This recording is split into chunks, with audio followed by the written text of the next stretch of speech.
Right now, brought to you by Ford and your North Texas Ford dealers. Ford is the best in Texas. It is Dallas Cowboys owner and general manager Jerry Jones. Good morning, sir. Hey, man. Good morning. I'm about an hour into my 9 to 5. Looking for work. Well, let's start with that. I know football was at hand, but did you get an opportunity to stop down, watch Dolly Parton, and what were your thoughts?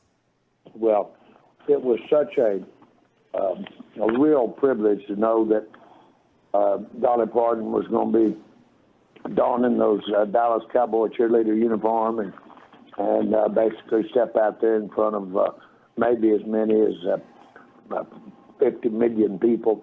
It was surreal, and boy, is she special. And she, of course, probably is the most sought after entertainer there is for any event. And so we were just all emboldened and excited that she was going to be at the halftime.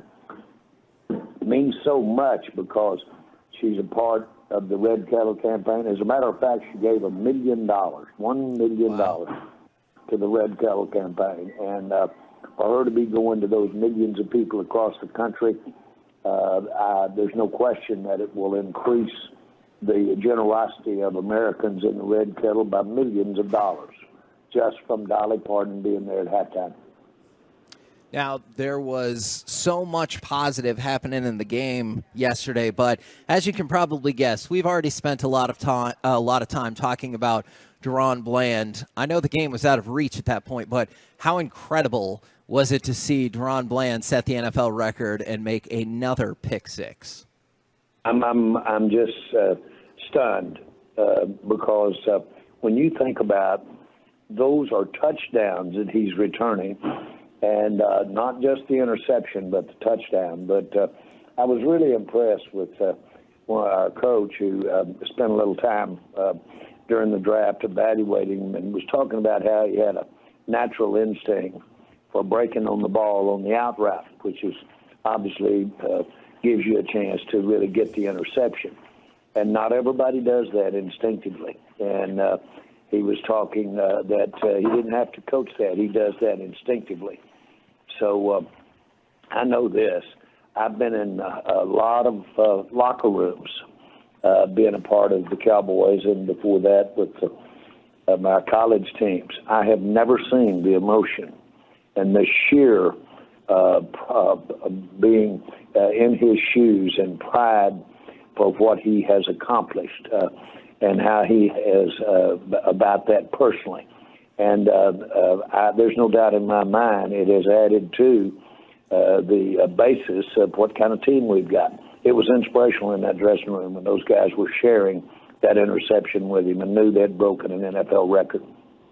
Jerry, I just can't think of any Cowboy off the top of my head. Miles Austin comes to mind, where there was an injury and a person had to step into a bigger role that they had. And I can remember Miles Austin doing it, but would you say Deron Bland stepping into somewhat the shoes of Trayvon Diggs with the injury is the greatest step-up opportunity you've seen in your time with the Cowboys? Well, I've got to say that when Dak Prescott stepped up for the injury of Tony Romo, is pretty impressive. That's a good one. And so impressive that when Tony got well enough to come back and play, which was in the playoffs that year, Dak kept the job, and the rest is history. And believe you me, Romo was ready to go as we went into the playoffs, and we couldn't stop him at practice, Romo. Yet there, Dak Prescott had not only established himself as the quarterback, the team leader. That was impressive too. But Bland's accomplishment here does not in any way need to be overshadowed. You just asked me the question. Now, the turkey leg celebration after Turpin's touchdown, is there any way you can convince the NFL to send all that fine money to the Salvation Army? Absolutely. And we tongue-in-cheek, I've always, the very red kettles on the back of the end zone that we keep out there not only on Thanksgiving Day but for all the other games, those are not those have issues with the rules. And so literally it's been implied that they need to come down. We can't have those kinds of things or similar around the playing field. And so I've said, we'll argue about that one, guys. Matter of fact, we'll argue hard. We'll go all the way to the Supreme Court with it.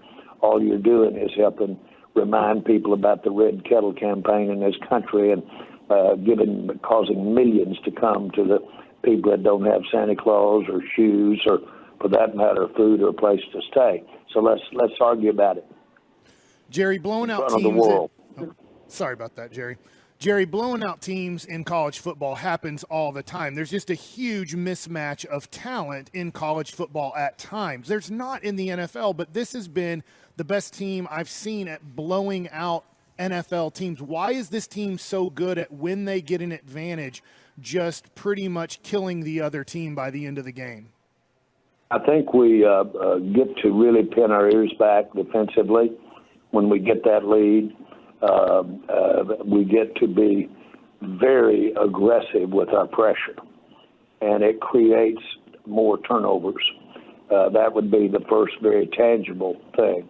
I, too, have been involved in football most of my life, and I've never experienced these kinds of spreads at any level, college or otherwise, and certainly not in the 32 years, 33 years in the NFL.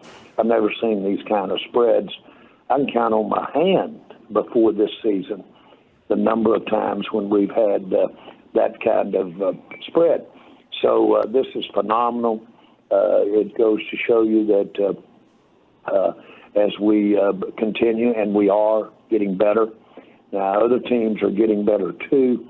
You have to deal with the attrition of injury, which comes with it in the NFL. But I know we are significantly better than when we started this season. Now, as hyped up as we all are, the team is 8-3. Y'all have won 3 straight, 5 of the last 6, and all of that is fantastic.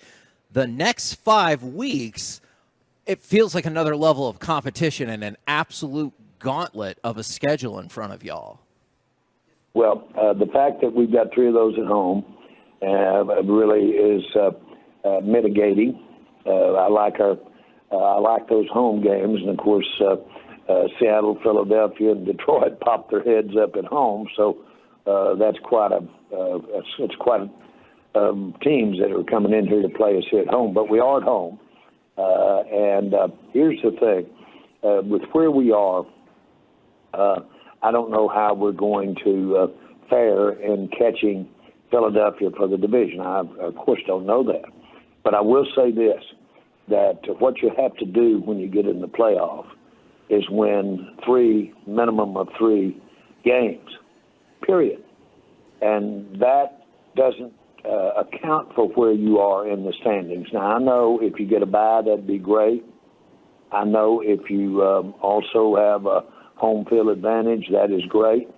In our case, it really is factual and meaningful. But on the other hand, you've got to be a good enough team to win those ball games, to get to the Super Bowl and win the Super Bowl. To me, I see us a team that is gaining on it, getting better and better and better. Now, make no mistake about it, there's 3 or 4 other teams out here that we're going to have to go through to get to a Super Bowl, and they're good to getting better. So that's the horse race. Obviously, you can only play whoever is in front of you guys. But one of the narratives Correct. is, yeah. By the way, that's who you made the point. Really, I didn't. Who you play that's in front of you on that play, on almost that series, is everything. Not about a bigger picture of, well, look who we've got next week or who we've got the next week. It is about who is in front of you on this series or down. One potential negative, I don't know if you've heard this, is Washington has fired their defensive coordinator, Jack Del Rio, likely in part because of what happened yesterday. Your thoughts? Well, of course, Jack is a great friend, former Dallas Cowboy, former neighbor of mine down in Florida. And so my point is that I think a lot of Jack. and know him to be an outstanding coordinator. And I wouldn't, for Jack, for my relationship with Jack, want yesterday to have been the cause at all. And I say that very genuinely. But knowing their coach, knowing their head coach like I do, then I'm not going to say that yesterday was a meaningful, was the straw that broke the camel's back, although I shouldn't get into it and shouldn't even be commenting on it. It's about Washington. I really respect their coaching staff up there, really respect their new ownership. They're going to really do a great job of making the Washington team what it can be in the NFL. It actually is one of the greatest cities in the NFL to have an NFL franchise. But wouldn't you also kind of hope that they don't get back to what they could be so y'all could keep taking advantage of them? Well, do I have to admit it? I guess not. I want to be kind and charitable today. Okay. I've had it too good to be wishing anybody else any real negative. But the bottom line is, it goes without saying, we want to win the ball games, and Washington is without a doubt right there as the teams that we want to be better than the most. Well, Jerry, I know you have a big Thanksgiving with your family this weekend, but yesterday they caught you eating while you were watching the game. What's your favorite thing to eat during Thanksgiving game at AT&T Stadium? Hey, someone slipped a piece of that good pumpkin pie, slid it over in front of me, and before I knew it, I had it in my mouth. I know better than to pick up something and eat it while I'm watching that ball game. That'll get shown. But it was good pie. And at that particular point, that felt pretty good. How important is the Dolphins-Jets game today? Not necessarily like in the standings, but to the NFL as Amazon is trotting out its first ever Black Friday game. That's a great point you're making there. And it's a very important game because if it does move the needle, and it could, if it does move the needle, it just will be another demonstrative way of showing of what we can do with our audiences. That audience yesterday, I don't know the count on it, but what it will do to move the needle for donations in the Red Kettle is incalculable. And so this one today has that going with it. And if you can, when you can basically see the card punched right before your eyes like sales on the internet as an adjunct to what's going on in the game, that's a great attribute for our games, for the NFL, for everybody involved in it. It's a plus. And so this is an important game for us today. Could you envision a future in which the Thanksgiving evening game and the Black Friday game also have permanent hosts, or do you think the NFL likes having the two permanent hosts in y'all in Detroit and then the two maybe floating games? Well, I know this. My great friend, Lamar Hunt, who I just can't say how much he meant to me and his family on my journey to get in the NFL and be a part of the NFL. But Lamar thought that Thanksgiving Day ought to be passed around. And so he asked for a vote, to my dismay, and he got 6 votes to move it.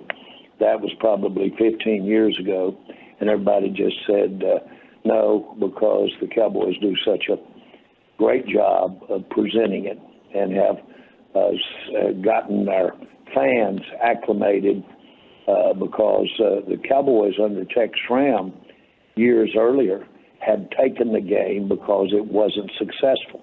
People weren't used to taking that Thanksgiving Day and going to a football game. They hadn't gotten that as a part of their regime on Thanksgiving. The Cowboys had it. And so to his credit, to our fans' credit, in a way it's been earned because of how much we support the game. And then, of course, now it has gotten the note of, or the, I'm going to just say the substance of the audience. And so that vote really was rewarding because you had Detroit and us that could be subject to moving it around, and we got an affirmation that we'd have had it. So all of that's good. We are so appreciative. Again, I can't emphasize enough to have an entity like that Salvation Army with 1.5 million volunteers across this country and those red kettles, and then to have 5,000 officers out here taking the benefit of that in every community and putting shoes on people, giving them shelter, and putting Santa Claus, to have that mechanism to use this visibility to encourage more money to go in the red kettle is unbelievable. That you have that type of visual, then it relates to putting the money in the red kettle. I know of nothing like it, and it's a phenomenon. And to think that in 27 years, the Salvation Army will say incrementally, having that game on Thanksgiving Day has raised them over $4 billion more than they would have raised. Wow. And so it's a phenomena, and it's one of, in my mind, not that alone, but it's one of the real pluses that you have from the athletes that play the game and the pluses of the sport. Well, we appreciate the time, as always. Another big win as you all move into the meat of the schedule. Thank you very much for the time, good sir. Well, let's keep celebrating our weekend this weekend. This is going to last at least a couple more days. Absolutely. Thank you, sir. You bet. Bye-bye.